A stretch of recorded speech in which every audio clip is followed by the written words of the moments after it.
কোরবানির পশু, এই পশুর বয়স কত হবে? উট সর্বনিম্ন 5 বছর, গরু মহিষ সর্বনিম্ন 2 বছর, ছাগল ভেড়া দুম্বা 1 বছর। এখানে একটু সুযোগ আছে। ভেড়া আর দুম্বা যদি দেখতে মনে হয় যে এটা হৃষ্টপুষ্ট এত যে দেখলে মনে হয় যে এটা 1 বছরের থেকে বেশি, তাহলে এই ভেড়া আর দুম্বা দিয়ে কোরবানি করা যাবে।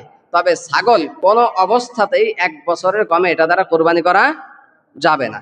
কথা বুঝে আসছে? এক্ষেত্রে অনেক সতর্কতার সাথে আমাদের পশু ক্রয় করতে হবে। যারা পশু বিক্রি করে, আমার তো মনে হয় যে যারা এই বিশেষ করে কোরবানির সিজনে এই কোরবানির বয়সী উপযুক্ত নয় এমন কোন প্রাণী তারা যদি হাটে উঠায়, তাহলে তাদেরকে শাস্তির ব্যবস্থা করা উচিত। কারণ এই বিক্রেতাদের কারণে বহু মানুষ ভুলে ক্রয় করতেছে এবং তারা ইচ্ছাকৃতভাবে জানা সত্ত্বেও তারা মানুষের কাছে এমন একটি পশু ধরিয়ে দিতেছে যেটার মাধ্যমে কোরবানি সহি না।